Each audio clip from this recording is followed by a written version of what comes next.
It's time, members, and we have a quorum. Let's go. I'll call to order the meeting. This is a special meeting of the Panel on Constitutional Affairs.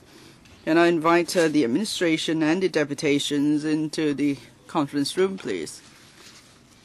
The purpose of the meeting is to receive views from deputations and individuals on the methods for selecting the chief executive in 2017 and for forming the Legislative Council in 2016 Consultation Document. Now, we have very good response, and over 300 deputations or individuals have asked to speak at our public hearing. Today, there are 216 deputations or individuals coming to speak. So that's why our meeting will go up to 7:25 p.m. tonight. There are 8 sessions today. Each session is about 2 hours or 1 hour. So we do have a tight schedule today.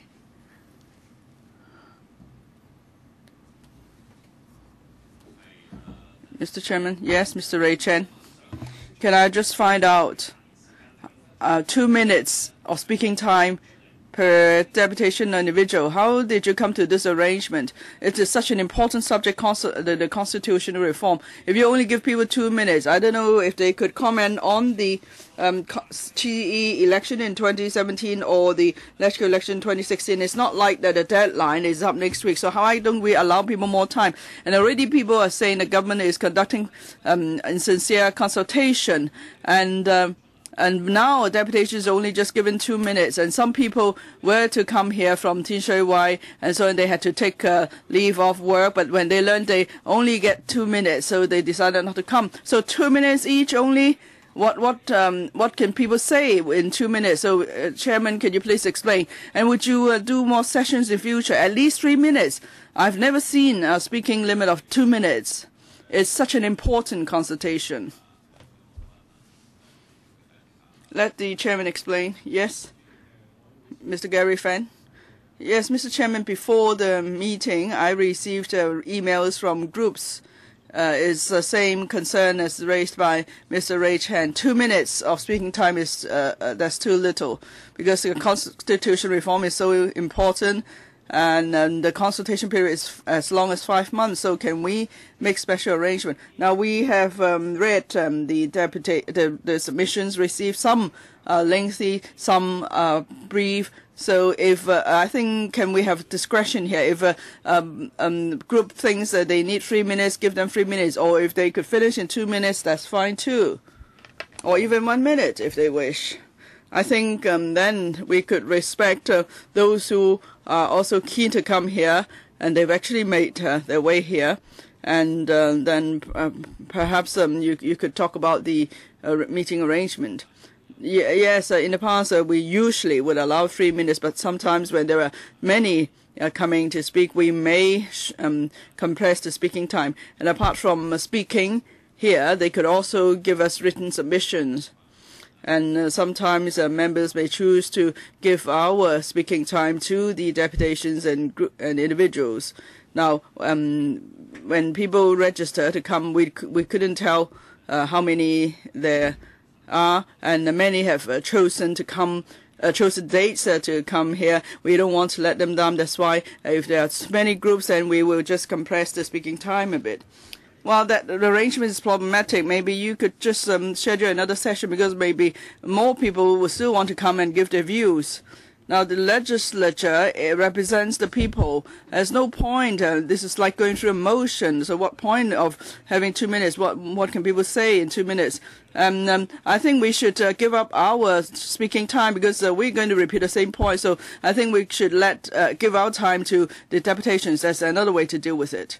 Ms. Emily Lau. Mr. Chairman, I agree there should be a longer speaking limit. Now, you say this meeting is going to take us to 7:25. If you say if we extend it to 3 minutes to 4 minutes, it's fine if it takes us till 10 p.m. Now, those who have come here, you can give them a bit longer time, and for the rest, just tell them they could come later. No, because people have already planned their attendance, so it's not desirable to come so long. Well, you can see, because it's just 2 minutes, many choose not to come. You can see less than half of the people are present here.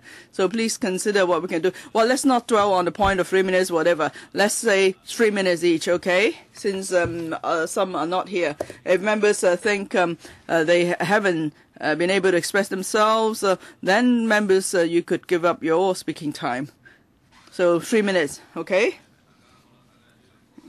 Now, but let me remind you this. Some of you have been here, you would know. But in any case, I'm going to invite you to speak in sequence, one by one.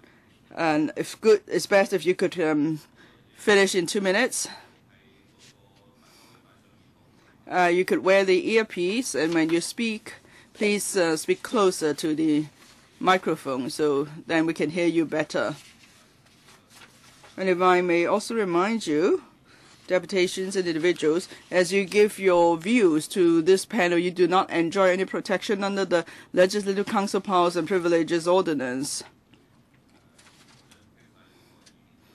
After we've heard your views, we will invite Mr. Raymond Tam, the Secretary, to give a general response. Attending the meeting today, we have Mr. Raymond Tam, Secretary for Constitutional and Mainland Affairs, Mr. Freely Jiang, Principal Assistant Secretary, and Mr. Andrew An, Assistant Secretary. So let's get started. First, Mr. Lam Siu Pan. Thank you, Mr. Chairman. Carrie Lam, the Secretary, said last week that anything that may provoke the Central People's Authorities, it won't do any good to constitutional reform. But it's actually the other way around. It's the CBG that's been provoking Hong Kong people. It's not the other way around. In the past 3 decades, Hong Kong people's dream for democracy is dashed every time by the loyalists and the conservatives. This consultation, it says here, let's talk, but actually it's just insincere consultation. It's all just an act. It's the script written by the Chinese Communist Party. Now, the government always says we have to go in accordance with the basic law, but in the paper it stated clearly that we shouldn't just just comply with the basic law. We have to comply with the will of the central authorities. In the document, there's a lot of quotes of what Ji Pengfei and so on have said. So it's like it's again like unauthorized building works, like what Sierra Leone did. This is outrageous. I think the biggest contradiction here is that the central authorities want to make sure that the election results are under the control. That's why they have to control the composition of the nominating committee and also the nomination procedure. In other words, the CBG will screen out or screen in candidates according to their will. But Hong Kong people want a truly democratic universal suffrage. That means it's for Hong Kong people to decide who should be in and who should be out in the race. It's not for the Communist Party, Chinese Communist Party, to decide. Well, now we want to make sure that there won't be screening of candidates, that the public nomination process is essential. It's nothing strange or unfamiliar to Hong Kong people. For example, in Legislative Council, that we have geographical constituencies election. Anyone needs only to secure 100 signatures from voters, and that person could run in the election. How come for the 2017 Chief Executive election, we want to ensure there is public nomination? Because we want to make sure that if a Hong Kong person has a certain percentage of support from voters, and he could run in the race. We want to prevent the Chinese Communist Party from screening out people they don't like. So, put simply, whoever is able to run in the race is a matter for Hong Kong people. It's not for the nominating committee controlled by the CPG. That's what we mean by true democratic elections. That's the mainstream views of Hong Kong people. Government, you should tell the CPG, do not provoke Hong Kong people anymore. They should deliver their pledge to Hong Kong people. Next, Mr. Cheung Yui-Fai. I'm from the Hong Kong Professional Teachers Union. Unauthorized building works, UBW. Well, this is something we talk about a lot. Hong Kong people, even our students, say that a lot. But regrettably, our government keeps building UBWs. Now, in the constitution reform consultation, we're seeing that the government is building illegal structures in the legal framework. For example, para 3.02 of the consultation document. There's this UBW of organizational nomination. Now, we don't see such a term in the basic law, but in an earlier green paper and also in the speech of Qiao Xiaoyang, this term was there. But then this is not a term that's in a legal document. But this time round, this become the main straitjacket in the consultation. Now, we try to present the organizational nomination as a legal requirement, and we quote what CBG figures said, and then we depart from the legal framework is unacceptable. When we go to the classroom, we tell students what is organizational nomination, and that is not found anywhere in the constitutional document, but then it becomes the basis of our election. And how can we explain things to the younger generation? Now, in the basic law, it's said that Hong Kong residents have the right to vote and to be elected, and any screening is not in line with the basic law, and it's not in line with Article 25 of the International Covenant for Civil and Political Rights. Now, and also the Human Rights Convention. The Human Rights Convention applies to Hong Kong. If there is any screening of candidates, actually against the PCR, it's not acceptable. Now, we support the free track approach put forward by the True Alliance for True Universal Suffrage. Alliance for True Democracy. We cannot accept the so-called four-sector argument. We should expand the electorate base so that there will be equal and universal nominating right. We think it's necessary we have that. Now, the nominating committee could screen out candidates easily. That's why the administration must respond to the aspiration of the people, and it should put in place civic nomination.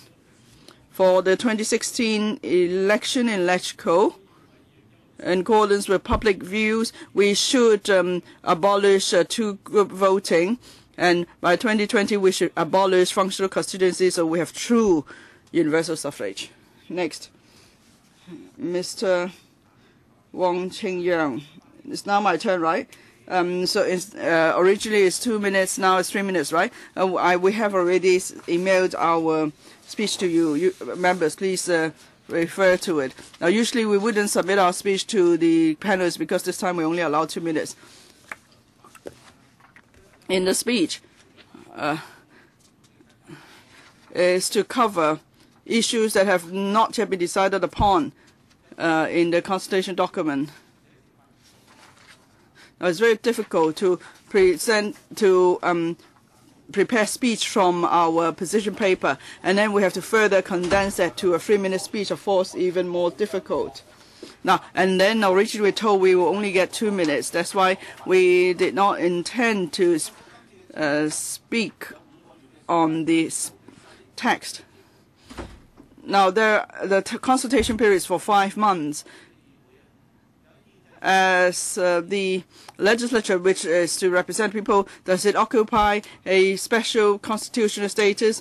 How come the legislature could not allow the usual 3 minutes for the public to give their views? You can see less than half of the people are here. Attendance is poor. It's a shame. People have signed up and they didn't show up. Is it because about the 2 minutes? I'm sure you know the answers. Please come back to the subject. Please don't waste your time. Mr. Chairman, please bear with me. I will still have a few sentences to say. If you're not happy, then I could leave and I could go back to the public area. If you're not happy, I could just leave altogether without even going back to the public gallery. So, honourable members, 2 minutes only. How do you expect us to present our case on very important and election methods with far-reaching implications? And here we're talking about 2 sets of electoral methods instead of just one. So ask yourselves this. Could we present such important arguments in 2 minutes? And also, there are a whole list of questions in the consultation document. That's why we've only talked about the CE election. We've only answered questions on the CE election. Not everyone could write eloquently, so that's why speaking is always the best way in presenting our views. And I think not every member would agree that in this public hearing, 2 minutes are sufficient for us to present our case. So that's all I'd like to say. So you finished? Thank you. Next. Mr. Pt1 from the Civic Party. Thank you, Chairman.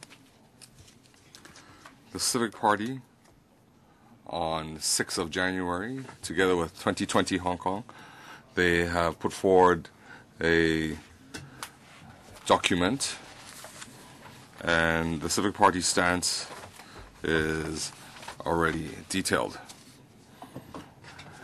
The Hong Kong SAR, ever since reunification with the mainland, has faced a credibility issue.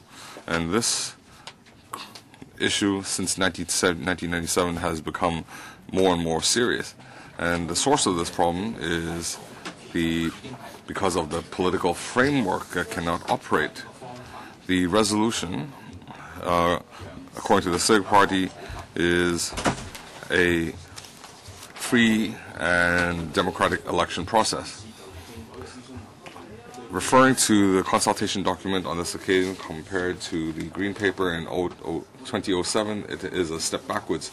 We find that the consultation document has not responded fully to the public, the legal principles on universal suffrage. It has also left out information that was included previously. For example, in the 2007 Green Paper document, it referred to Article 25 and 39 of the Basic Law and also the UN Human Rights Organization principles. The Green Paper included democratic election principles, but on this occasion, the consultation paper has not made any reference to this. And more worrying is that the document repeatedly refers to Ji Pengfei or Qiao Xiaoyang's statements, and these statements are taken as a legal basis. Another example is in the Green Paper, there was reference made to how to deal with functional constituencies, that is, whether the FCs should be scrapped or whether the FC should be retained in another form. But in the consultation paper on this occasion, the SAR government has not mentioned it at all. The consultation paper also says that even though the SAR government do not have a fixed position on LegCo elections and the CE elections, but different restrictions have already been in place, and there has been influence from Beijing. So no matter how the election process is established, we need to return a credible CE. So the Civic Party hopes that the SAR government can provide us with a real democratic election process. Ms. Jackie Hong is not able to attend. Mr. Tan Shufei will speak on her behalf. On 24th of July last year, the Catholic Diocese had convened a special meeting, and they urged the government to implement a fair election process. This is a condition to better welfare and governance in Hong Kong. So if the administration would not respond, then civil disobedience would be one means to achieve our ends. So last year, there was a Catholic election forum, and more than 180 people attended. All people in attendance felt that religion and electoral reform could coexist, and they should comply with some human rights principles. We feel that there's a lot of social injustice, and this is because there is an unfair election process. So universal suffrage can help remedy the situation. The participating Catholic brothers felt that the election college is not representative of general public views, and it's not in line with our beliefs in equality. So nomination rights, participation rights, the right to run an election cannot be separated. More than 85% of attendants felt that nomination by registered voters to become a CE candidate, a person collecting the requisite votes being part of the process. So this would enhance public participation in voting, and a lot of people feel that expanding the electoral base to the whole population, that is of 3.4 million registered voters, is one possible method. Currently, there are different nomination methods, and it's very chaotic. So we want to have a simple and clear election process to return the CE. All the attendance of the forum last year call for universal suffrage. So even if there are objections, even if we cannot scrap the FCs, we feel that could be scrapped in phase. And we feel that at most they should only retain 1/3 of the FCs. Mr. Johnson Yun, I'm speaking on behalf of Civil Human Rights Front. So I need to make two criticisms. First, the electronic voting on 1st of January. Mr. Tam Ji-yoon, the secretary, said that 90% of people favored this process, and he said there's no reference value. So I'd like to ask, as an official, you should thank the general public who are spending money to undertake a task, a consultation that was not their responsibility. So why do you choose to neglect public views and their efforts and say there's no reference value? Do you want people to occupy Central before you consider that the public wants universal suffrage? The second criticism is that this is a caged, it's a limited consultation. Ms. Carrie Lam says that discussions should be conducted under a framework, and any options that step beyond the basic law should not be considered. I want Mr. Raymond Tam to respond directly. Is the basic law a framework to protect the privileged rights, and are you neglecting the general public's nominating rights and rights to universal suffrage? If that is the case, then you shouldn't be spinning this topic. I will now refer to specific requests. The first is nominating by the public. The threshold should be very low, and we should have members of the public to nominate a candidate for the government, and that candidate should be able to run in the election. There shouldn't be a procedure, that is, the nominating college should not have a vetoing power. Second, the Legislative Council reform, we should scrap the functional constituencies and the poll division. That is something that needs to be criticized.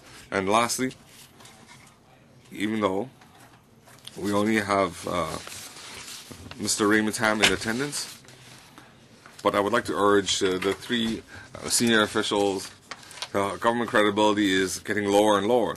So if you cannot give us full universal suffrage, and I can guarantee that every year the government will face a credibility issue. we have Occupy Central, and I hope you do not. I hope you take heed of our warning. Next, Lang Jiming. We see that this consultation paper is taking a wrong approach. It is too limiting. This limiting discussion, how can you therefore call it a discussion? How can you call it, let's talk and achieve universal suffrage? So I think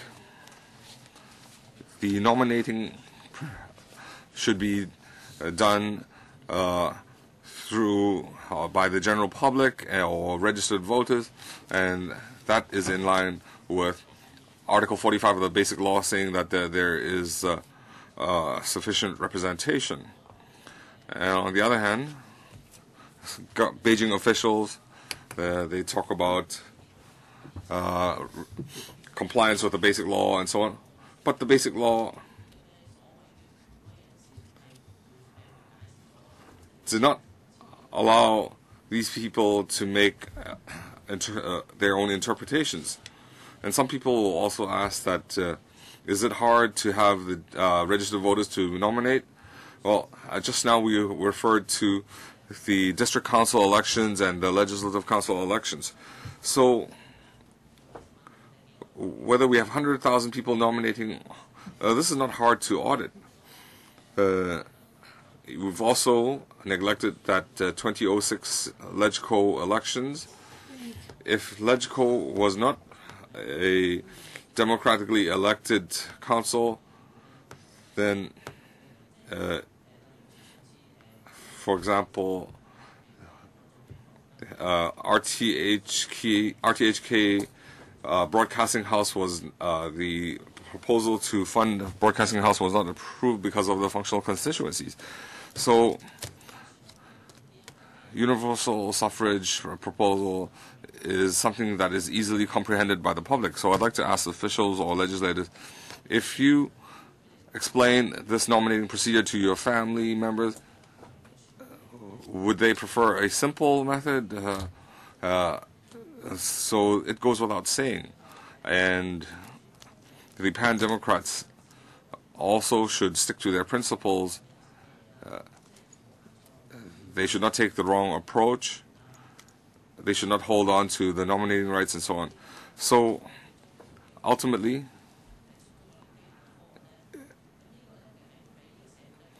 if the results are unsatisfactory, the public will feel disappointed and let down. That would lead to Occupy Central. So if you want smooth reform, then we should have universal suffrage. Next, Mr. Tin Wailok. I need to stand up. I want to ask, is basic law the single authority? If not,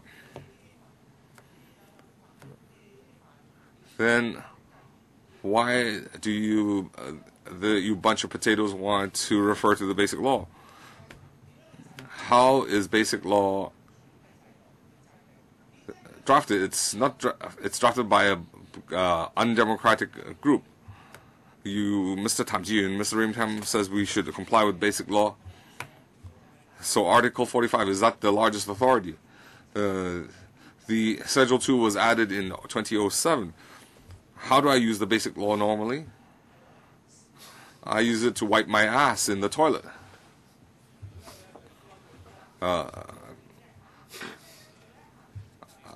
I'm not making this up. You cannot do this. You please sit down. I've put on my pants. I've already expressed myself. I use it to wipe my ass.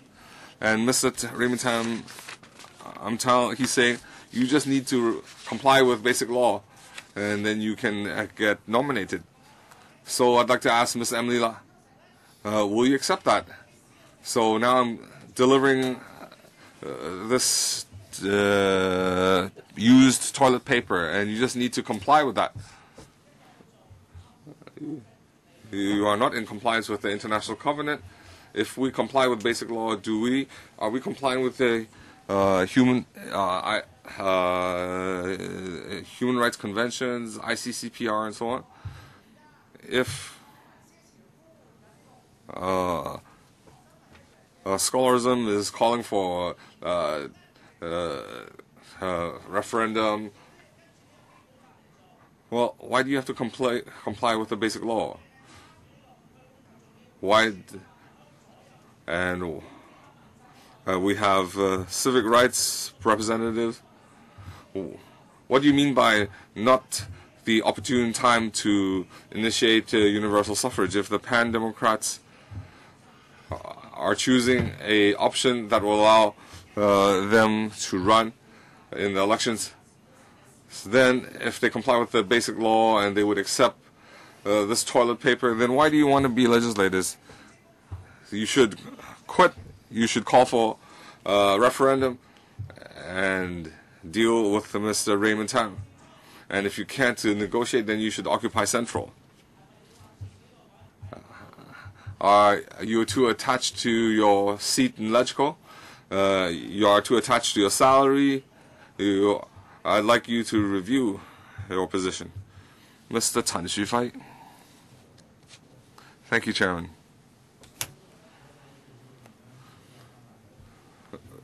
We have people in debt here. This debt is the 1984. Mr. Zhao Ziyang made a pledge to students, so Hong Kong people and students are still very concerned about this pledge. This is a false consultation. There are different restrictions on the consultation. They say that it's exceeding the limits of the basic law. Today, Hong Kong has taken a step backwards. We don't have student elections. If you haven't been enrolled in Hong Kong universities, I can tell you that each Hong Kong university student body, they can nominate their student body leaders, and a lot of social organizations use elections to return their institute officials. So this is a source of conflict. If the government continues to use 4 major constituencies, this will aggravate the functional constituency mentality, and the public and government confrontation is getting more and more serious. So this is a political crisis that you're facing. So even if Mrs. Carrie Lam said that there will be one person, one vote, but the government should not fool itself. If you provide 3 bad choices, A, B, C, then there would be just greater disappointment. The public doesn't want this type of governance. So if Mr. Raymond Tam, the secretary, if you don't understand what fair, equal elections are, then the Federation of Students would like to invite you to observe our student union elections. We can explain to you what are fair elections. And today, even though the government paper refers to Hong Kong government officials, central government officials, what about the Hong Kong people's stance? What about the Hong Kong government's stance? You are just a bunch of mandarins following the emperor's orders. And we see your posters everywhere in the MTR, but you don't represent us. And this is my last urge. When you think that the electronic elections or the 5-district referendum, if you don't think that is credible, you are forcing people to occupy Central. So this is our last warning for you. Next, we have Jie Jichong. I'm from the UST. I understand the difficulties you face. You are accountable to the public. So I joined the student union. I was returned by more than 1,000 votes. I've received more than 5 times the votes of the CE. My mentor had told me that he is concerned when there is irrational slogans. We should have discussions with management. We should have good discussions with the school officials. So that's why I've attended this consultation.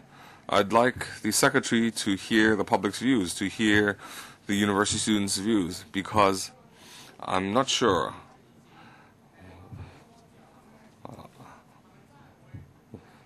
has the government listened to the public's views regarding the Hong Kong TV free-to-air license? Or are you just serving the central public government? In the consultation document, it refers to the nominating committee, but you are only referring to central government statements as your basis for this election process. You are saying, well, I'm questioning Article 45 of Basic Law. Where does it make reference to this material? I agree with previous statements. This is unauthorized building work. We have 3 secretaries, and they are in line with the liaison committee's stance. They are in line with this central government stance. So we'd like to call for universal suffrage and return CE that has the interest of Hong Kong in its heart. Next, Mr. Ng Chung Tat. Thank you. I am a former president of the student union, I was elected by universal suffrage. Regarding the present constitution, I'm really disappointed, although I've never been hopeful when there were previous consultations. The document has set all kinds of restrictions. Carrie Lam and the officials have made statements threatening the people of Hong Kong. I don't understand what sort of consultation this is.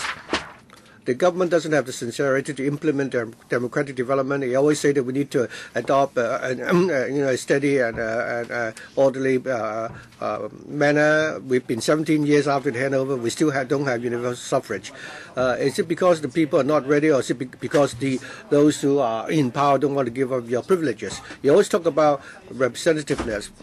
For an election which screened the candidates with powers concentrated in the hands of the nominating committee, how can it be more legitimate than when we have civic nomination? So I really need to.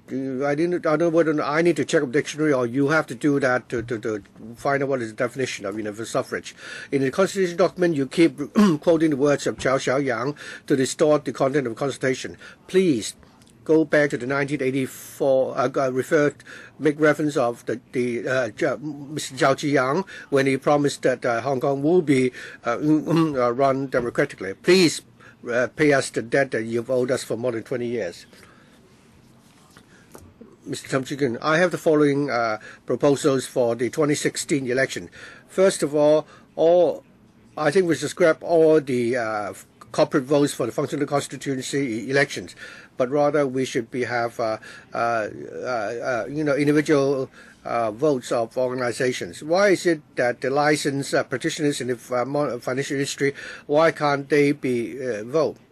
And for the registered insurance agents, why can't they be the electors and only the companies can be the voters? This is really ridiculous. And secondly, the directly elected seats should be increased from 35 to 40. You're talking about steady and orderly progress.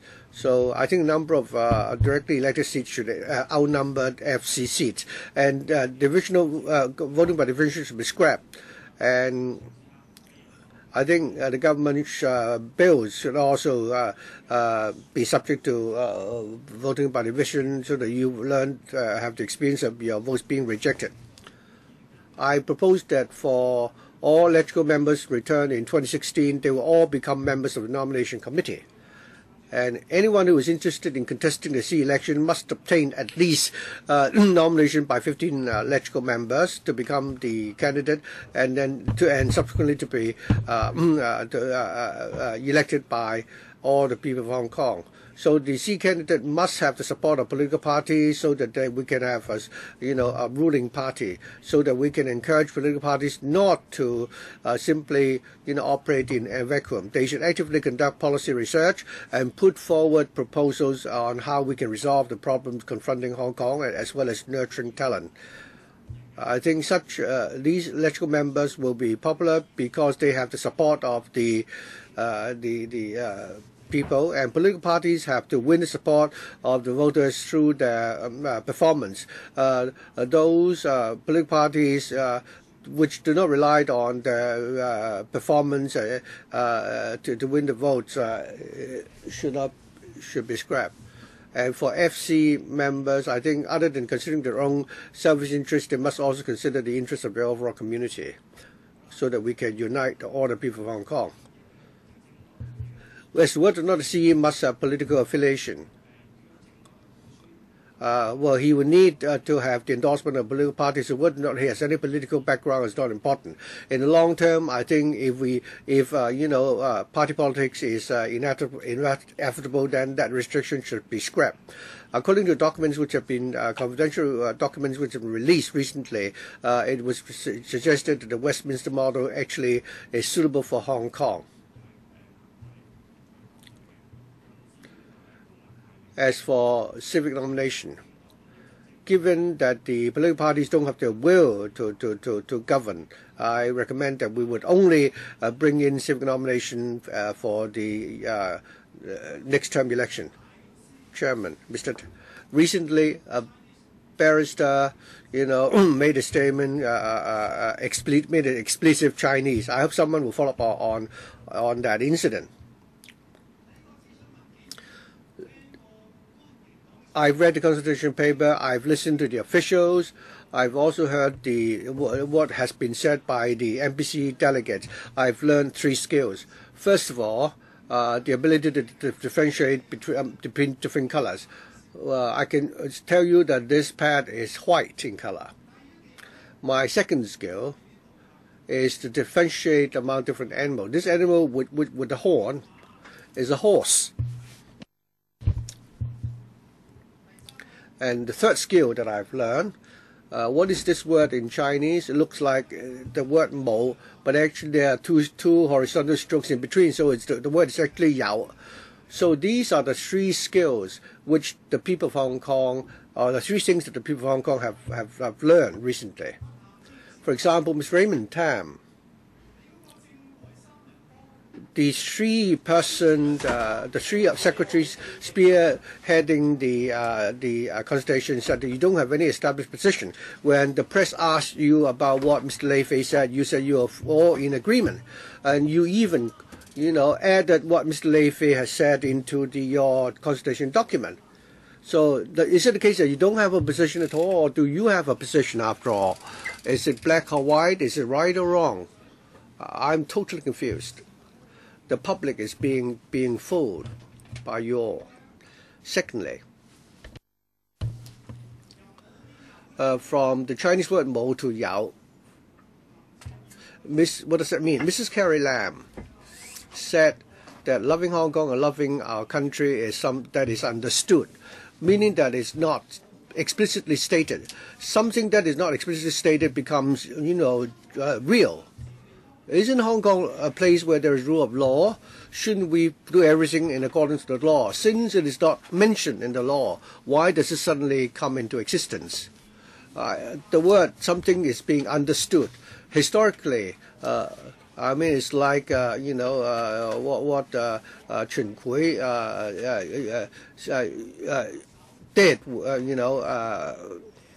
if the secretaries want your names to be mentioned in school textbooks in future, even that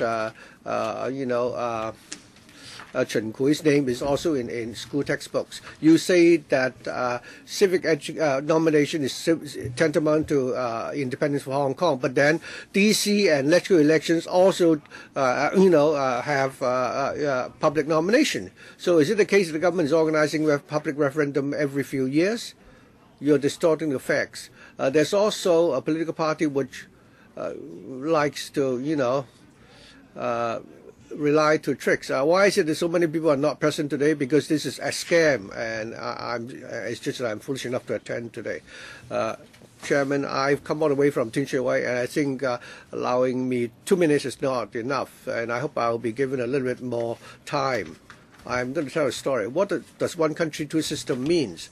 Well, it's actually a legacy of history, and we've heard so much of this.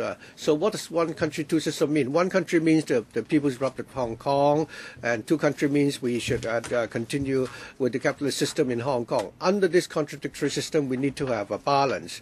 The political design for Hong Kong is that we should aim for balance in the midst of controversies, but the Beijing keeps saying that telling Hong Kong people how should do, but then in the basic law there are provisions governing the relationship between Hong Kong and the CPG.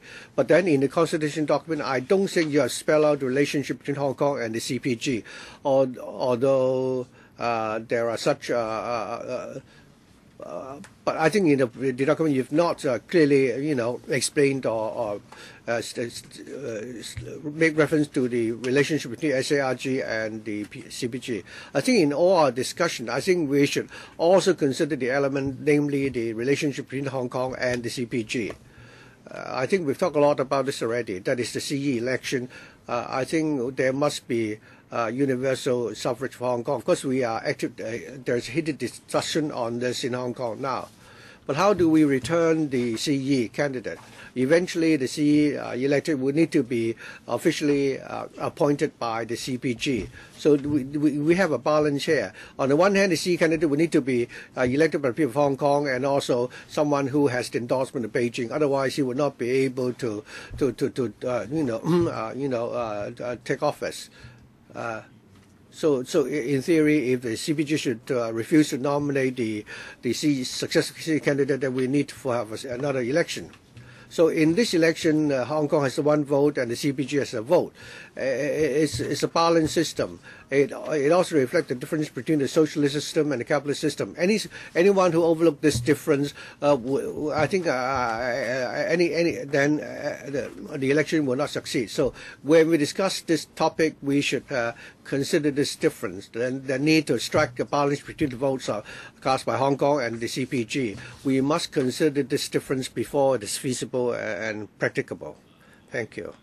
All the deputations have already expressed their views. Shall we now save some time for the next group of deputations to come in?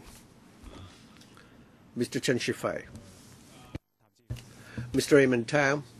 There are not many present here today. I'd like to extend our invitation to you again. The Federation of Student Union sent by registered mail a letter to the government inviting you to attend a public forum on political reform organized by the students. You can choose the 12th, 13th, or 14th of February. It's up to you to decide. The 14th of February may be a bit embarrassing. The timing is that it will start at 2 or 3 p.m. It's going to be for 2 hours. We hope that Mrs. Carrie Lam or the three secretaries spearheading this consultation will come and directly, have a dialogue with our students. I think we can leave it to you to follow up on this later. Mr. Kwok Chung Man, Chairman, I hope Mr. Raymond Tam will be given some time to respond to what the deputations have said so far. Mr. Chen Chin Kei. Well, just now some deputations said that the Beijing government has the right to veto the results of our election. can the Beijing government repeatedly veto the results of an election? Only an autocratic government would do that. Article 52 of the Basic Law, the spirit of the article says that the CE can reject the budget approved by LegCo, and then if he were to reject, veto the budget again passed by LegCo, then he would have resigned.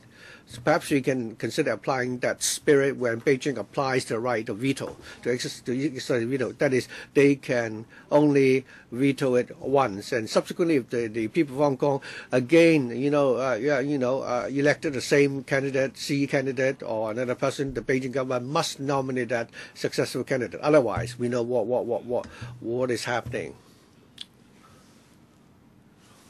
Well, some deputations would like the Secretary to respond. Thank you. Let me first of all give a global response, and then attempt to respond to some points raised by the deputations. Could you finish by before 10? So you have 5 minutes, okay? Many deputations, when they spoke, or in fact all those who spoke, expressed their views regarding how we can implement universal suffrage for the CE election.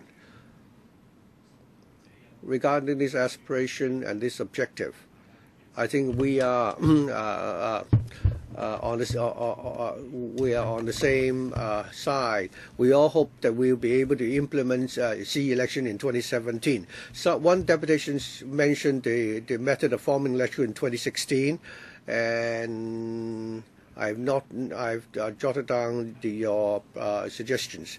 Since we're only in the first round consultation, and in the consultation document we've stated clearly that we do not have any position regarding any options. So we therefore will not be comment on any specific options or proposals.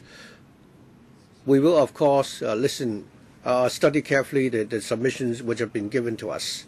In our constitution document, we also said that eventually, if we were to implement the CE election in 2017, we expect that in the proposal that we'll put forward to LegCo later on, the SAR government must believe that our proposal is in order both legally, politically, and so on. So and that has been explained in our document. Several deputations also made some specific comments, which I will try to respond.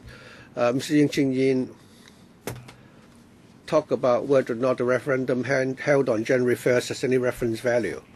I personally believe, well, this is my personal opinion, and I've also stated, said in public as well.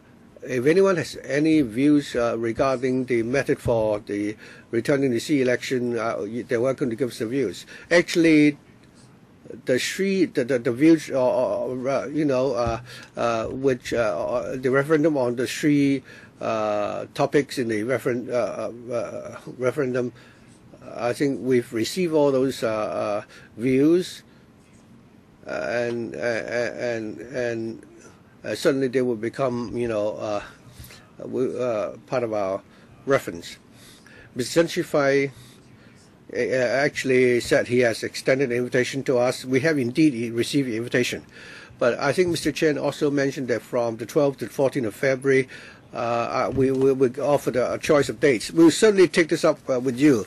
Only difficulty at the moment now is that during those few days, LegCo, I think officials may need to take part in a debate on the policy address, and all three of us will need to attend various LegCo meetings. But I will certainly take this up with you after the meeting, and in principle, we're willing to attend your function, but we may need to work out the timing and the dates.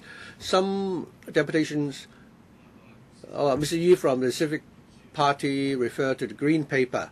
I'd like to specifically say that in our constitution document, in paragraph 1.10, we've actually used the Green Paper as part of our background information, and we also talk about previous constitutions in which the Green Paper was part one of the constitution documents. In order to help you better understand the content of that green paper.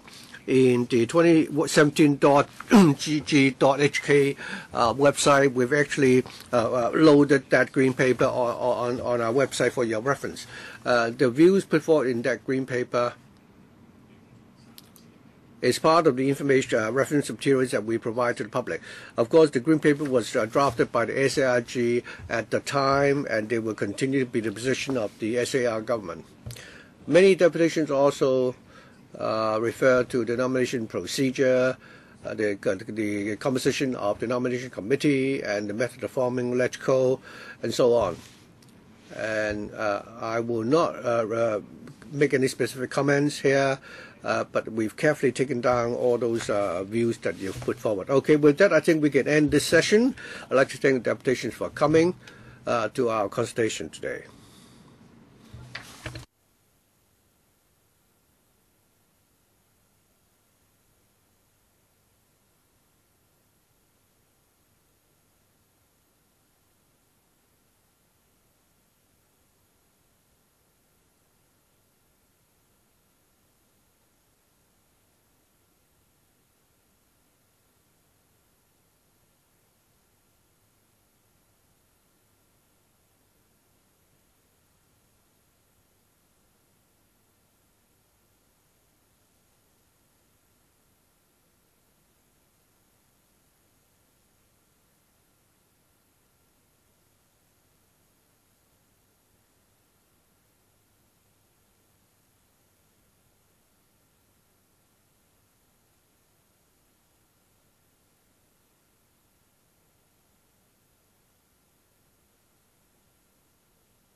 Perhaps you could chat outside the room. We're going to start session 2.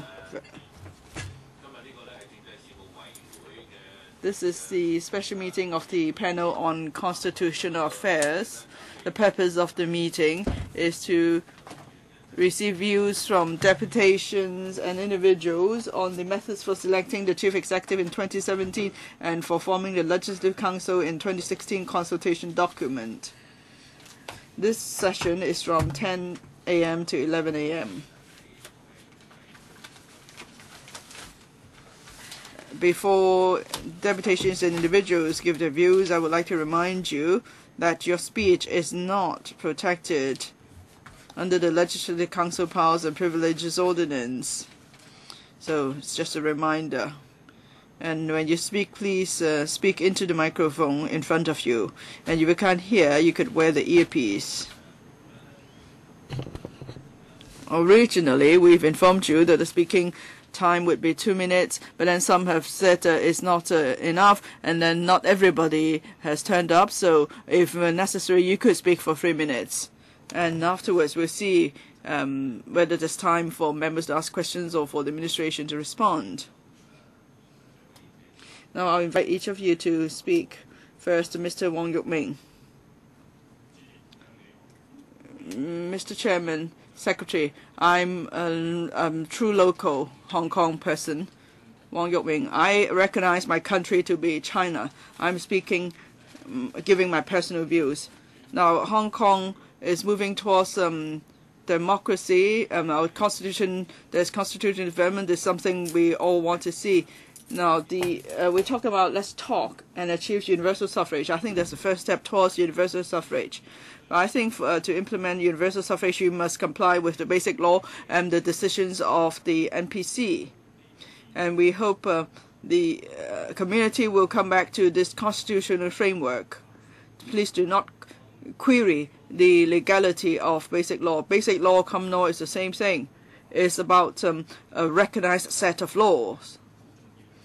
And the rule of law is an important core value of Hong Kong. The basic law has already spelled out clearly the methods for electing the chief executive. So how come we are still trying to create troubles?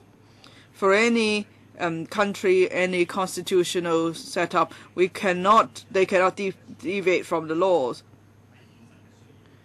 And the elections have to have regard to the actual circumstances. Hong Kong is a pluralistic society. There are various interests, there are various demands. Everybody could speak, and the people could have different views on the election of the chief executive. But I believe still we have to go by the law and rules, and we have to go by precedents. Now, in striving a consensus on constitutional development, I hope we could all have regard to the law. We should not use illegal means to attack others acting legally. When Chinese President Xi Jinping met with Xi Wai-long, he said that the Chinese government's position on universal suffrage in Hong Kong has always been consistent. Then he hopes that everyone in Hong Kong will have regard to the basic law and the NPC decisions, so that there could be pragmatic discussions and we could arrive at a consensus, and we could build a solid foundation for universal suffrage for the CE election. So we need to be pragmatic. We need to strive for consensus. That he's already pointed out the way forward for universal suffrage. I think if you think the CPG will concede on these two bottom lines, I think that's an illusion. It doesn't matter whether it's the basic law or the common law. Hong Kong people should abide by that, and that's the spirit of the rule of law. I hope you have regard to that. Next, Mr. Lau Feng Li. Yes, we from Youthfinity. On the question of dual universal suffrage, we do not have any established position. But as a Hong Kong person, as a young person, or as the Secretary General of a youth group, I see that in the community, the development is really unhealthy. We do not see too many conflicts or arguments.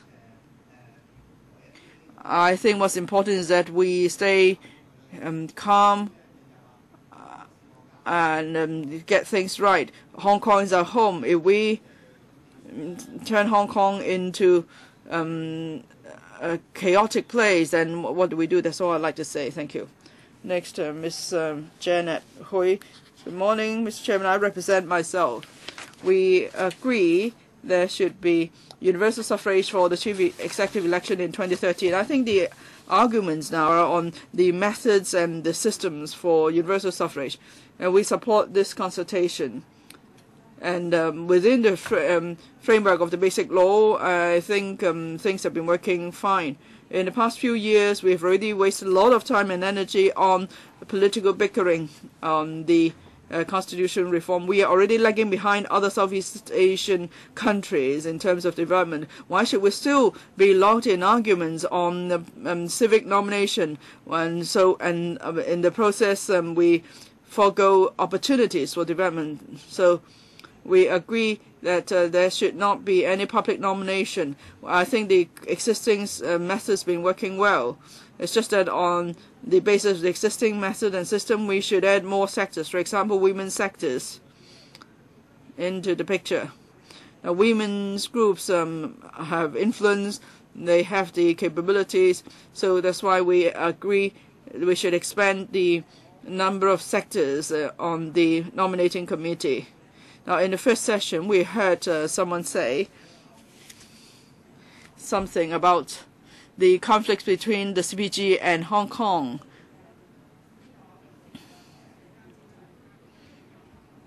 one person, one vote for the chief executive.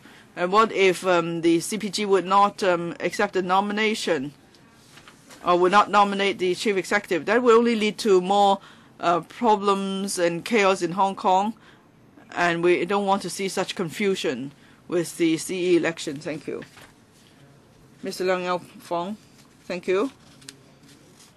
I represent the Hong Kong Association for Democracy and People's Livelihood, ADPL. That's a joke. It's so old, but it's actually not funny anymore. That is, at home, I have say on major issues, and my wife has say on minor issues. But what are major issues and minor issues? They are to be defined by my wife. What does it mean? That's exactly what this consultation is about. They try to set a frame, impose a frame on the consultation. There's already someone from the CPG who came to give us the will of the decree of the CPG. That is, you can only do flips in a bird cage. That's as Carrie Lam put it. So is that good? Should there be a system for people to do more good and the bad people not to do any evil? Now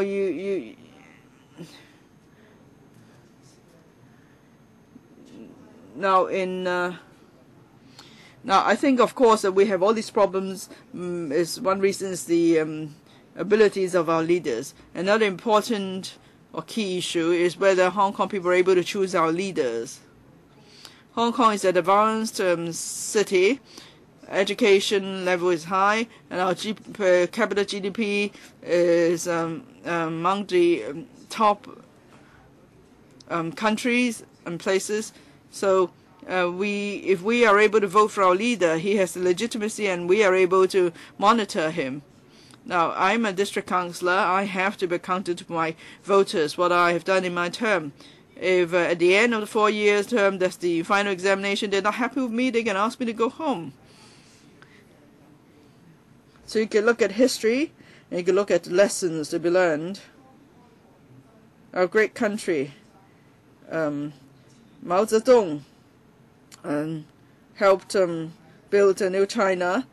In 1950s, he orchestrated the Great Leap Forward movement. Over 30 million people starved to death, and he was forced to take the second fiddle, and then he orchestrated the Cultural Revolution so that he could be in power again. So you see, someone so great in his twilight years, he would behave like that, and there are many who would support him, who would agree with him, and that's caused the biggest tragedy in the history of China. Now, over many decades, we've been invaded by foreign powers and so on, but no one could do as much harm as Mao Zedong. So without a good system, you can imagine what might happen. That's why the ADPL supports the free-track approach of the Alliance for True Democracy. Next, Dr. Benjamin Lau. I would like to talk about my understanding on the principles of the CE election. I've prepared a speech. I forgot to bring it, though, so I may quote wrong articles. For first of all, my apology. Now, my understanding. In 1997, Hong Kong was returned to the motherland, but we didn't use the term liberated. And people asked why. I thought if we said liberated, that means that we are starting a new system. It will be some sort of revolution. But at the time, is in accordance with basic law, and Hong Kong people will be able to rule Hong Kong, and there will be a high degree of autonomy. Now, Hong Kong is a unitary, China is a unitary state, and so that's a pragmatic arrangement. It's not any great political theories or so on, just that perhaps they have made reference to the experience and operation of autonomous regions, and so they have therefore taken back Hong Kong, having recognized the political reality. So we look at the historical background, and from the past 16 years of experience, you can see that Hong Kong at least remains stable. You might not think Hong Kong is doing well, but then I had heard from friends from overseas, well, you're doing fine, you have low unemployment rate, it's safe, and I came back from Europe, and property prices, yes, may be high, but so it seems that people have their own opinions, they all have their own interpretations. It depends on where you are and how you look at things. As a Hong Kong Chinese, I lived in the UK and the United States. I came back to Hong Kong out of my own choice because I thought Hong Kong suits me. And so I think this way of living in Hong Kong suits me. That's why I think it should be kept on the authority of the basic law. If you look at the how things go smoothly in Hong Kong, you look at the history of Hong Kong. Actually, the basic law is the very cornerstone for this. Now, Article 43 of the Basic Law says that the chief executive is accountable to the CPG, and Article 45 says that there should be a broadly representative nominating committee, and through democratic procedures, and then the C could be elected. Now, I couldn't recall the exact wordings, but that's more or less the article. So if you look at the whole arrangement, for the constitutional reform, there should be a 5-step process, and you can see that Hong Kong people and CPG are equally important stakeholders. Now, on the part of the CPG, the status is realized through interpretation by this NPC, SC. In Hong Kong, we are involved in the process of talking about we're equally involved in the system, so it's an equal stakeholder situation. Next, please. Mr. Chan Shui-on. Well, I'm from the building industry. I think we should have regard to the decisions of the NPCSC and the Basic Law, because a country has its laws, a whole family has its rules. And we should go in accordance with the Basic Law and the NPCSC decisions. Hong Kong people has always been law-abiding. There's a good quality of us. And the nominating committee could be broadly representative, and that will take care of the interests of different sectors. There shouldn't be too many candidates, because it will make the whole electoral process cumbersome, and it will be a waste of community resources. If we go by the electoral method, and then the chief executive will have high degree of legitimacy, and Hong Kong will continue to thrive and prosper, and everybody will have a job and a home. Thank you. Mr. Chen Chi-chun. Good morning. I'm a locally born Hong Kong citizen. I'm from the publishing and cultural industry. In recent years, I read from the newspaper, and also I've learned from media reports that there is a lot of discussion about the CE election method. I believe the nomination for the CE election should be in accordance with Article 45 of the Basic Law. Recently, there are suggestions of public nomination, political parties nomination, three-track approach, whatever. But I think we should go by Article 45 of the Basic Law. We should do it step by step. We shouldn't rush things, because if we rush things, maybe it will affect our future development. Now, if we say that this is the only way to do it, then would it be a high-stake game? At the end, if we lose, who's going? Is a high-stake gamble. If we lose, then who will have to pick up the tab? Now, under one country, two systems and a base law, it's already stated clearly that we must go by the rules of the game. It's not for us to say we want to do it this way or that way. No, I think we need to take a step-by-step approach. If there should be any problems in our future development, then we could discuss it step by step. There are already 4 sectors and 38 subsectors. So we should go by the 2007 MPCSC decision and make the nominations. And I think that these nominations would be broadly representative. And there shouldn't be too many CE candidates, otherwise it could be cumbersome. That's all I'd like to say. Next, Mr. Lau Kin-shing. Good morning. I represent the Sham Shui Po Residents Association. The government published this consultation document. The association supports it because it's a good opportunity for us. In the document, it's explained in detail the background to and principles on constitutional development in Hong Kong. And then we must always go by the basic law and the relevant decisions and interpretation of the MPCSC, as those should form the basis for our discussion of universal suffrage. On the composition of nominating committee and the CE election, we have the following views. Our association believes that for the nominating committee, we should still keep to the same composition and size of the existing election committee. And on the CE selection, we should go by the basic law and the 2007 MPCSC decisions.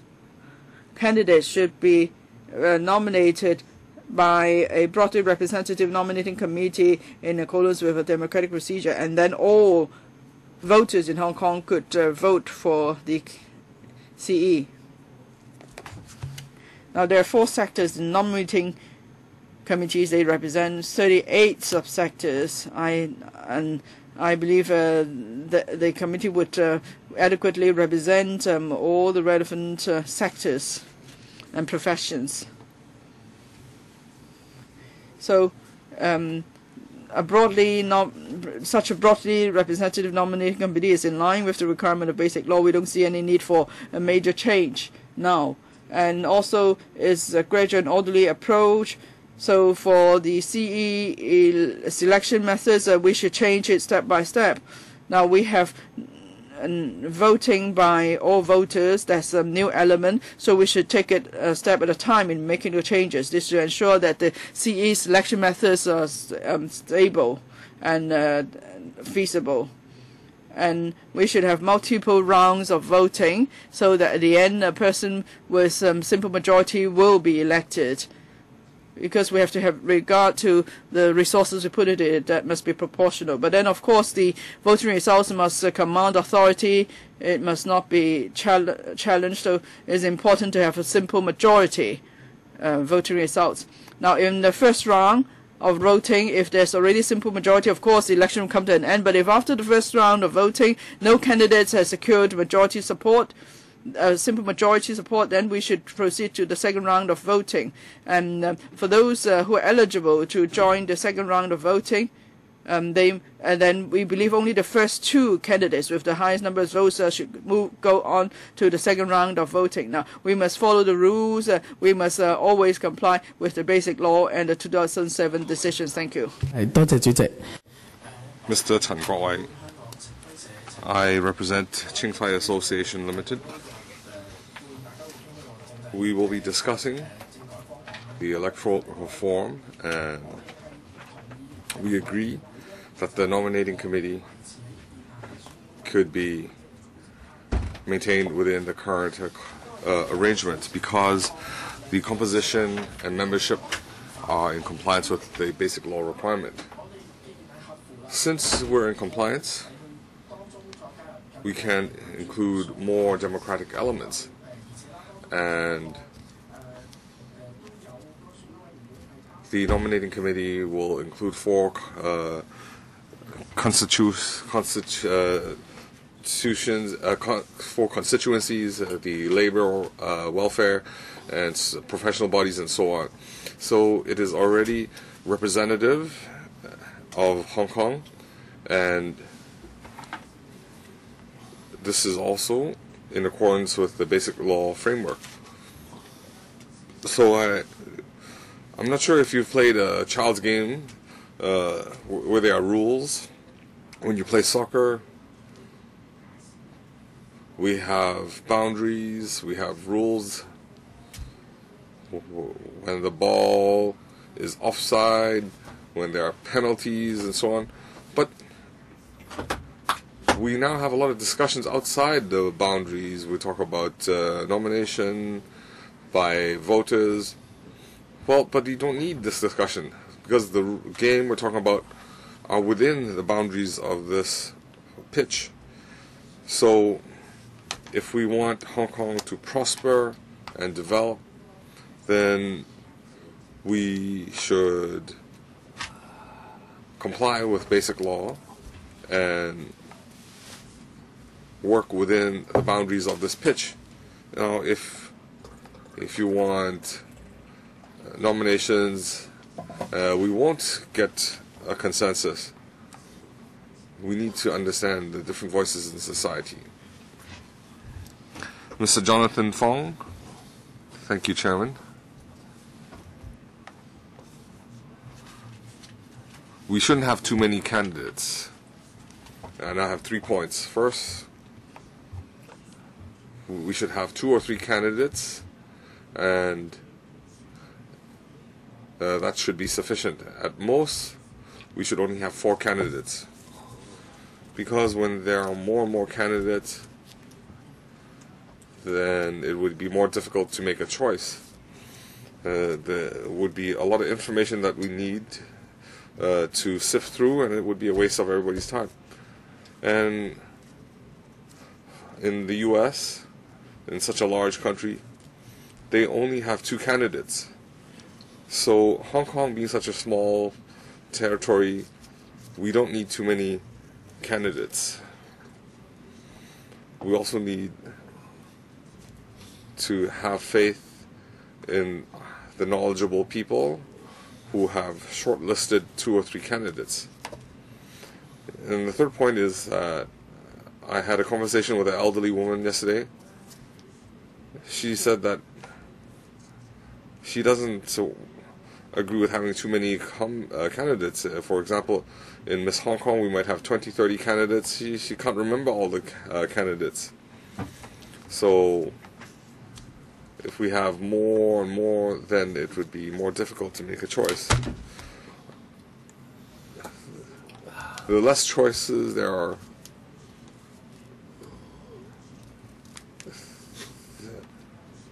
we should have faith in the candidate shortlist provided by the functional constituencies. Next, Mr. Pang Yunjing. I'm in retail. I own a small business.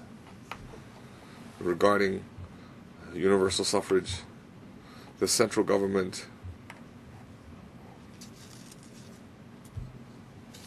they have the real nominating power or authority. They have sovereignty over Hong Kong. It's like hiring a manager. If I am aware the manager is insubordinate or does not comply with my company policies, I won't hire him. So it's a very paternalistic management. Well, in my family, I'm very democratic. My mother would, for example, ask, what would you like for dinner? Fish? What kind of fish do you like? I'd say I'd like sardines. We will accept that. Why? Because I trust my mother. We trust our parents. They will provide us with the best. They will choose what's suitable for us. We do have a choice, but we choose to place our trust in our parents. So those who are against the central government, they cannot be CE. I think that is reasonable. You're the CE. You are working for the interests of Hong Kong people. But if you are working against the central government, but the central government wants to provide for Hong Kong the individual travel scheme. If Hong Kong did not have the individual travel scheme, how would the economy perform? If we didn't have the individual travel scheme, we wouldn't have an economy to speak of. Mr. Yip Manzhong, good morning. As a member of the public, I have the following views. According to Article 45 of Basic Law, who can nominate the CE, that has been made clear. But a representative nominating committee, there's no other choice. The so-called nominating by political parties or three-track system or nominating by voters, that is a pipe dream.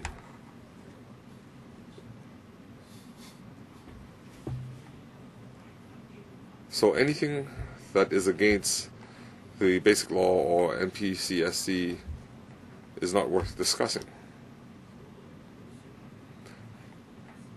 Discussing universal suffrage is not haggling in the wet market. We shouldn't be wasting time on meaningless questions. That's all I wish to say. Next, Mr. Lam Jun Meng. Good morning. I support 2017 returning the CE by universal suffrage. There is a legal basis for that. We need to comply with basic law and the NPCSC. If we don't have basic law, then we won't have elections. If we want to implement elections, then we need to comply with the basic law and NPCSC.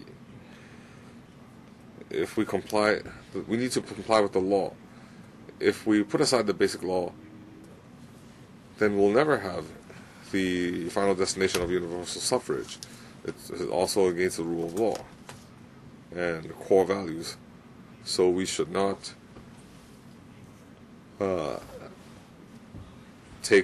we should not abandon the basic law. Next we have Mr. Chan Hiu-jun.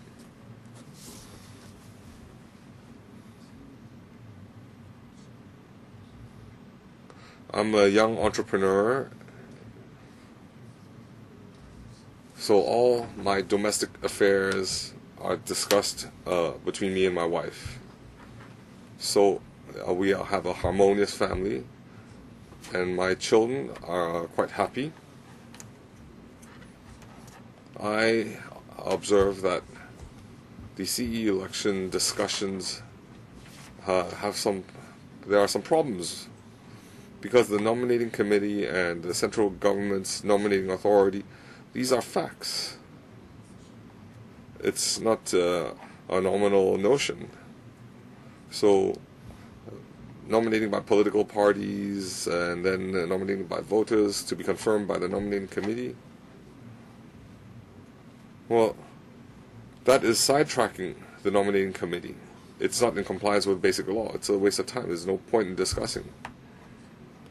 Where should we focus? We should focus on the nominating committee, how it's composed and how they return candidates, and how can we make it more democratic. That is feasible. We shouldn't sidetrack and put obstacles in the way of returning our CE. I think on our existing basis we need to expand or increase the participation. We need to have equal participation. We need to look after all interests. The Legislative Council returned in this manner would be more representative. Lastly, I hope the political parties or legislators should not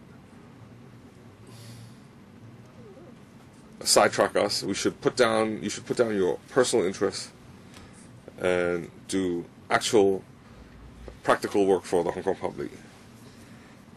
Next, Mr. Guan Chok-goi. I've heard people who are against this, for example, when Li Fei said our consultation boundaries are like a soccer pitch, but this is like a bird cage. if you refer to Article 45 of the Basic Law, it states very clearly that a representative nominating committee would be part of the process. Some people also criticize central government officials. They say that this is like an unauthorized building work. I don't see political party nomination and nomination by registered voters. Well, if the central government opinions are unauthorized building works, so then nominating by registered voters is that even more unauthorized because it's not mentioned in basic law. If that can be added, then we can add individual views indefinitely. And then a lot of people also say, if you can't use nominating by registered voters, then they should occupy Central. I work in Central. On weekends, we have domestic helpers using Central. If they use Central in a peaceful way, but if you occupy Central, then you might be derailing Hong Kong's economy. If you look at Gandhi, Rosa Parks, they use peaceful means. If you feel that a parking ticket is not reasonable, then you can choose not to pay the parking ticket. But why do a minority suggest occupying Central? Why do they want to threaten the Hong Kong public? Why do they want to hijack the mainstream's view? Well, if you feel then a voter nomination is correct, it's legal, then you shouldn't sidetrack us, and you shouldn't throw Central into chaos. What about people who are working there? What about Hong Kong's economy? I think you would make Hong Kong quite chaotic. That is worth something that we need to be aware of. Mr. Hao Zhankao. I am Hao Zhankao. I have a small business, but I'm retired. But I don't want to retire from community affairs. Since 1972, I've been serving some 41 years. I've been concerned about the community. I've never stopped.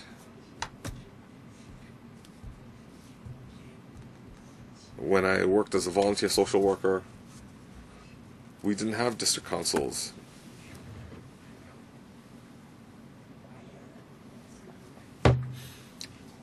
The Home Affairs Bureau had just nominated different people to work in community affairs. I have helped the government resolve a lot of problems. But now, democracy is a source of concern and disappointment, and also a source of happiness for me. I see a lot of young people working in community affairs. That is encouraging. But my concern is some people are too extreme. They're impulsive. They're against everything. But they can't put forward a good suggestion. So how are we to proceed? We need to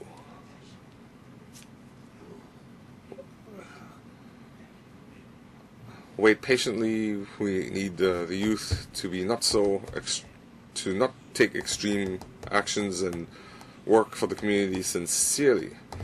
I propose harmonious coexistence. We're talking about achieving universal suffrage. Now, coming back to the topic of CE elections, in the past it was a small circle election. 400, 800, 1200, and then the person is elected. But the coming 2017 elections are not the same. It's not a small circle. It has reached a stage of universal suffrage because the nominating committee will return a candidate by one person, one vote, and we also need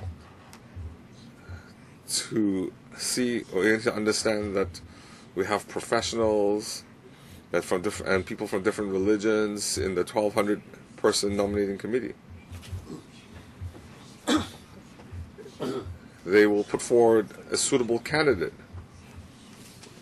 That is correct and will not breach the basic law. Thank you. I'm not done yet.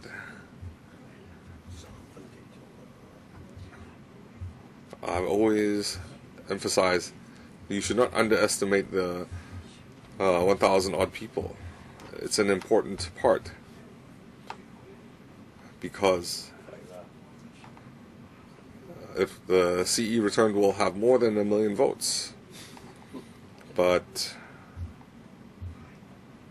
I hope all political parties can set aside their personal views. Hong Kong will prosper. Thank you. Mr. Kwok Tak Leung. Chairman, members, good morning. I'm Property Agencies Association Chairman Kwok Tak Leung.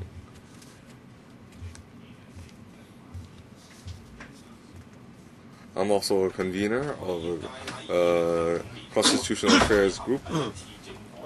Our first electoral reform and second electoral reform in 2012, up till now we have the third electoral reform.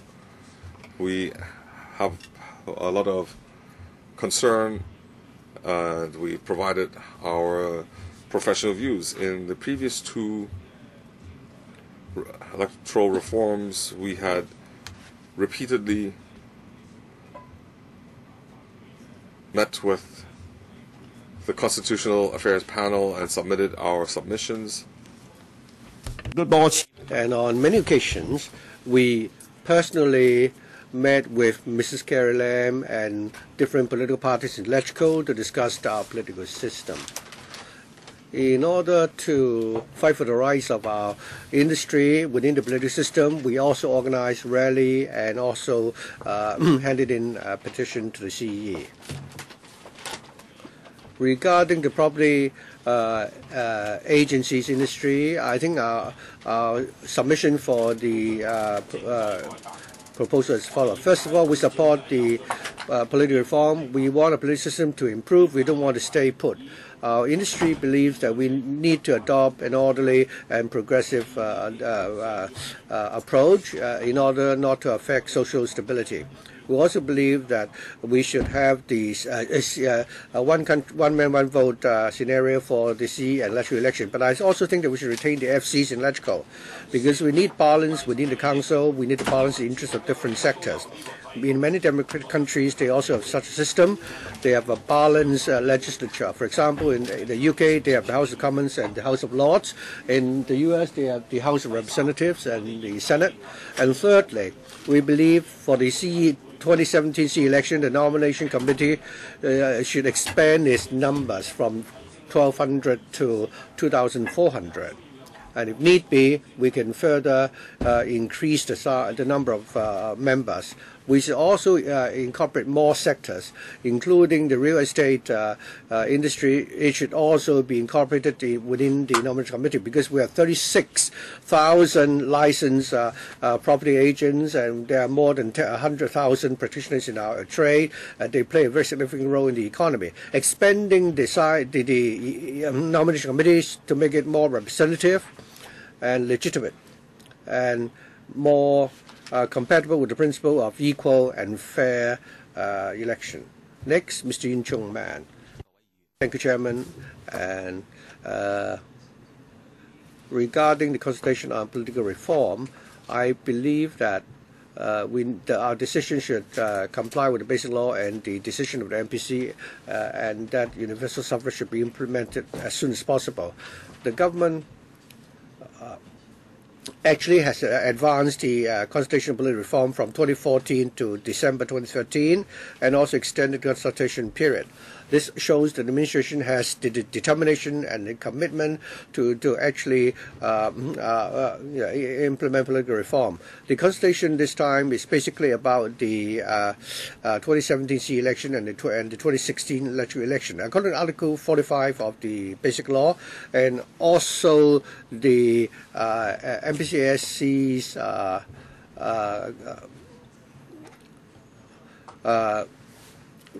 decision regarding the 2017 C election and 2016 election, we should, in accordance with the local situation, achieve a C election, and that the C should be nominated by a widely represented nominating committee, and that the election should be returned through a democratic election, and also we should achieve the objective of all electoral members returned by universal suffrage. The consultation on the 2017 C election will provide an opportunity for all the people of Hong Kong to choose the CE on a one-man, one-vote basis.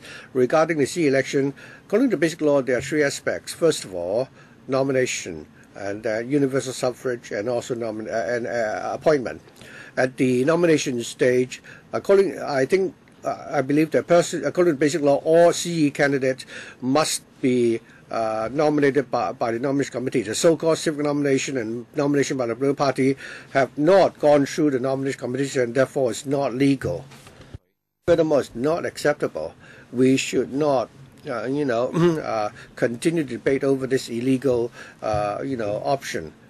Regarding the size of the nomination committee and its composition, I think that its membership be increased, and also according to the existing four sectors, we can return the members of the nomination committee according to the present method. At the basic law, when it was drafted, it had already considered the constraint of the nomination committee. Furthermore, the four sectors almost covered all sectors within our community, and the members who are elected to the nomination committee are widely representative and have their legitimacy, and therefore they're able to elect an eligible, qualified and capable chief executive. Finally, I think if we can implement universal suffrage for the C election in 2017, I think this is a common aspiration of the SARG, the CPG, and the people of Hong Kong. All the people of Hong Kong and all electoral members should put aside personal differences and arrive at a consensus so that we can implement universal suffrage for the CE election in 2017. Next, Mr. Choi King Sing. Good morning. The Mid-Levels Community Development Association supports a peaceful, rational, and non-violent system of democratic election. In Hong Kong, democracy and universal suffrage, I think there are all kinds of demands for political reform, and different people have their own views. The so-called democratic election now is premised upon the principle of the minority obeying the majority. So who is the minority and who is the majority? And this is the crux of the matter. The electors we have about 5.5 million voters in Hong Kong. At the number of registered voters in 2012, there were 3.8 something million voters. The electoral election held in the same year, we saw 1.83 million people taking part in the election at a time. So the turnout rate was only about 33% of all eligible voters in Hong Kong. Against that background, we can imagine that 1.833 million people were actually, making the decision on behalf of the 5.5 million. So is this turnout rate, can this turnout rate really represent public opinion? We hope that we support, a system of mandatory voting. Overseas experience shows that in Europe, Latin America, Asia, and even Africa, there are many countries which have a system of mandatory voting, because that system is premised on the principle that citizens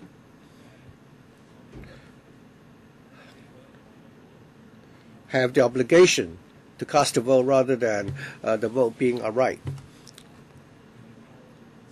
I hope the administration will look into the possibility of implementing mandatory voting. For example, we can resort to incentives. For example, on polling day, we can make it a statutory holiday in order to induce people to go and cast the votes on that day. Because our voting system now does not really represent the wishes of the genuine majority. I hope that this system would be addressed by the administration, and the government can set up a task force to look into the feasibility of mandatory voting. I think all the deputations have now spoken. And let me see whether any members would like to ask questions. We have two, Ms. Priscilla Leung, Emily Lau, and so I think we're about to finish at 11, and we also need to give a few minutes for the Secretary to respond. So 3 minutes each. Priscilla Leung. First of all, I'd like to thank the deputations for coming here to give us your views. I'd like to put my questions to two persons. Mr. Lau Kin Shing, first of all. I think earlier a young person was sitting in the same seat that you are sitting on, and he actually used very obscene, vulgar gesture to express his dissatisfaction of the basic law. And he said that we needn't follow the basic law. And immediately after that, I received many text messages, people telling me that he was really very, very vulgar, and people didn't want to listen to him. I understand that young people have different ways of expressing themselves. So I'd like to know, as a young person, I mean, what is your views regarding this manner of expressing one's views? Is it very common for young people to do it like that? First, if you say we can do away with the basic law altogether, then in the end we will end up with nothing, and there was simply no way we can communicate. And secondly, a question from Mr. Kwok Tak Leung.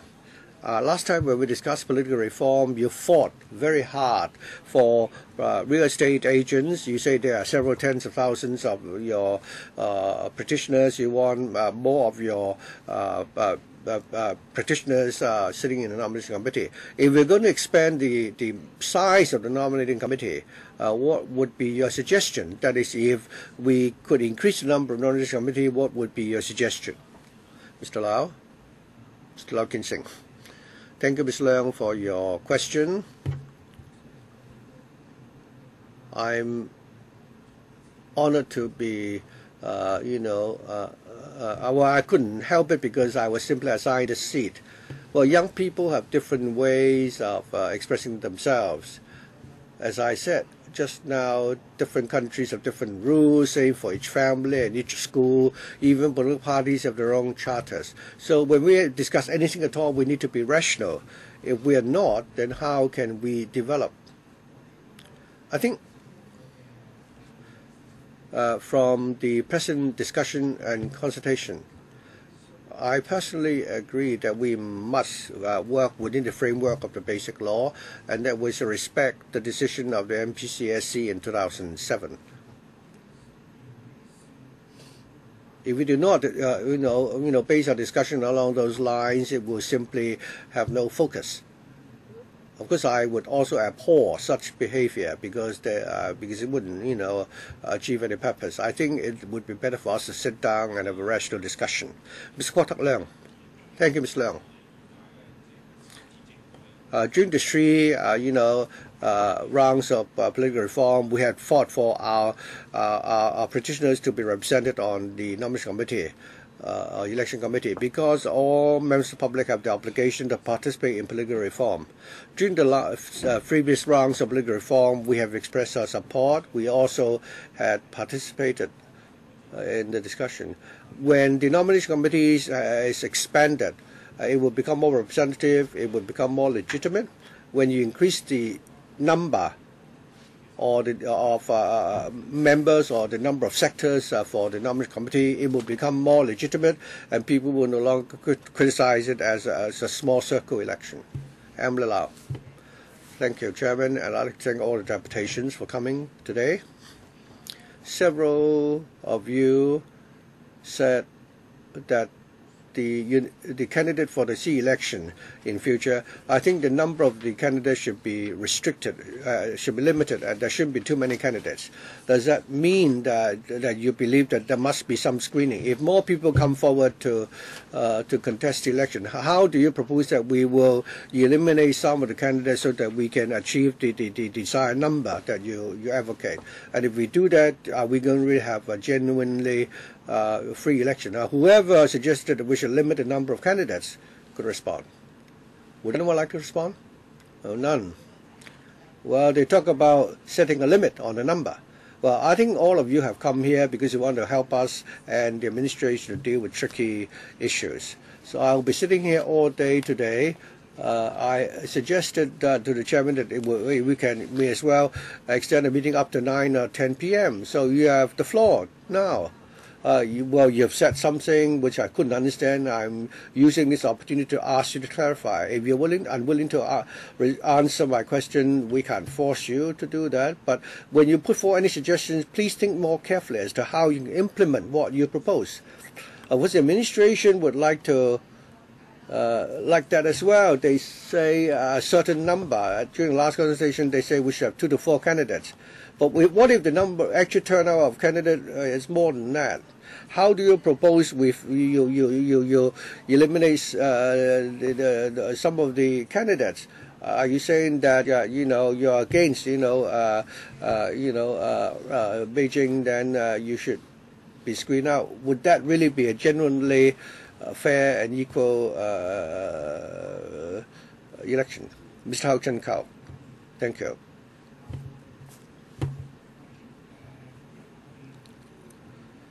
Well, she need to be appointed by the CPG.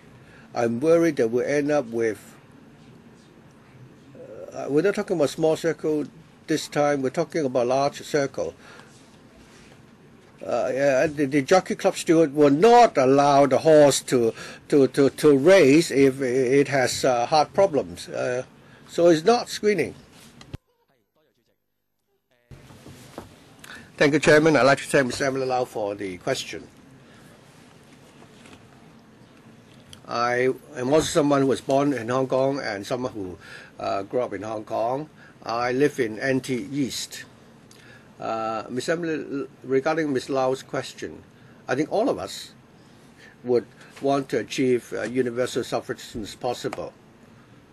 If we follow well, I don't quite agree with what Ms. Lau said, because if there are too many candidates, indeed, it would,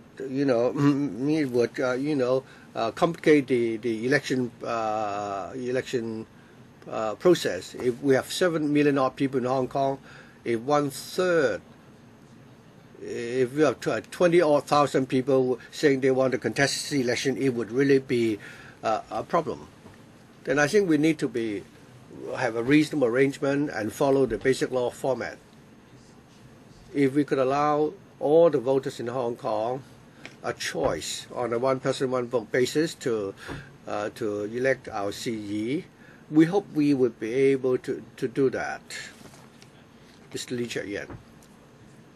Thank you, Chairman. I also like to respond here. You say that when more people come forward as candidates, it was not too desirable, and therefore there shouldn't be a smaller number of candidates, making it easier for people to choose. The question is, who decides which candidates can contest the election and which candidates cannot?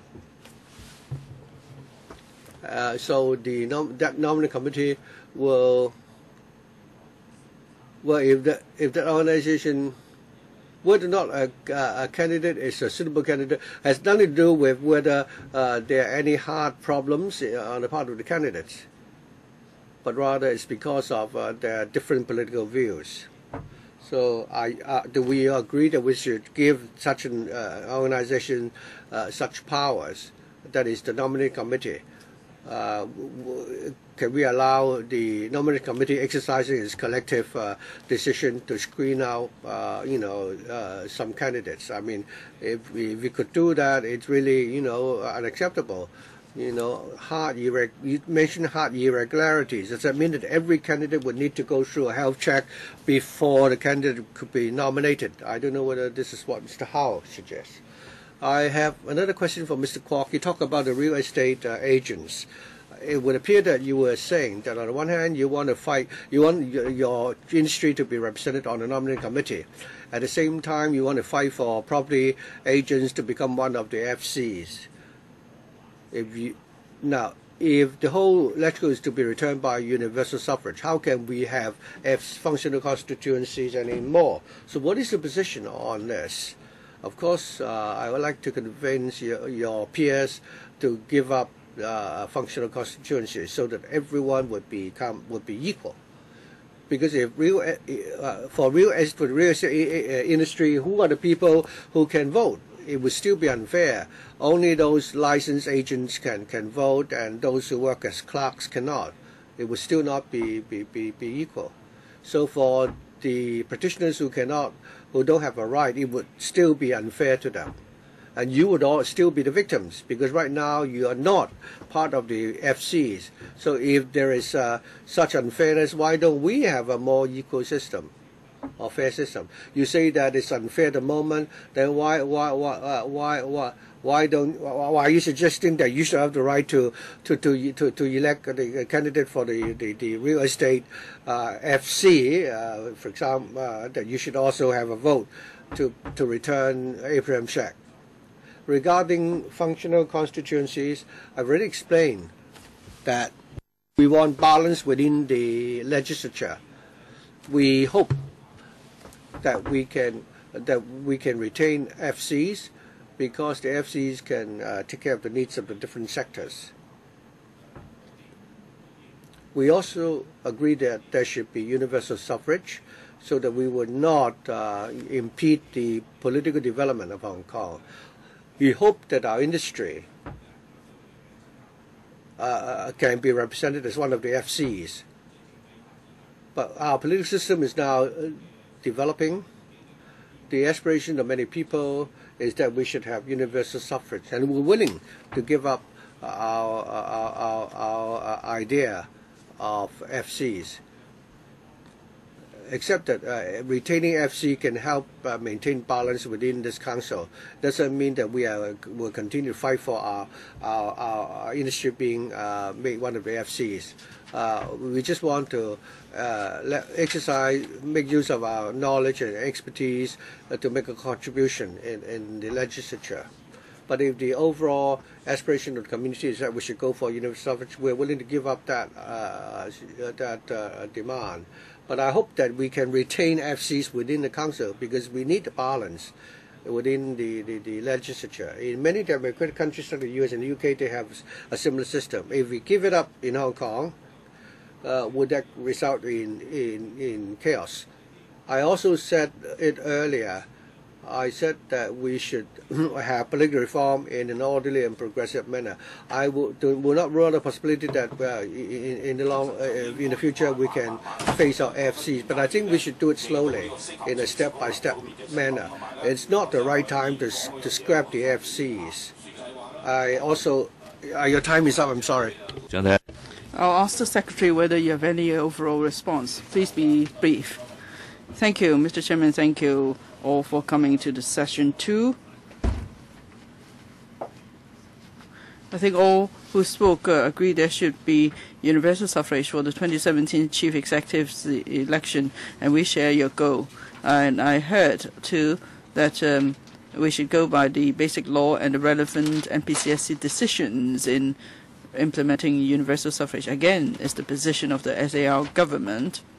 That should be the legal basis on which we implement universal suffrage for CE election. Now there are some views expressed too that I'd like to respond to. Mr. Choi King Sing asked whether on voting day it could become a statutory holiday. Actually, whenever we have public election, we usually schedule it on a Sunday. Hopefully then it would suit most of the salaried class.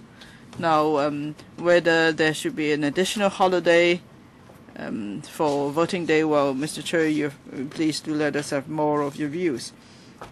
On compulsory voting, Well, other countries have this practice. We could collect more information on those places. But if Mr. Choi, again, if you have further views, please write in to us. Now, actually, in the past, in the meetings of the panel on constitutional affairs, we talk about, well, not mandatory voting, but automatic registration voters. Because in the age among young voters, the registration rate is low. So maybe if we could have automatic registration or other means to boost the registration rate, we will make reference to the practices in other places. Mr. Kwok talked about property agents. Well, actually, your property agencies association wrote to us before. This time around, we welcome you to write again to us. Thank you. So that's all for this session. I would like to thank the deputations and individuals for coming to the session. Now we move on to session 3.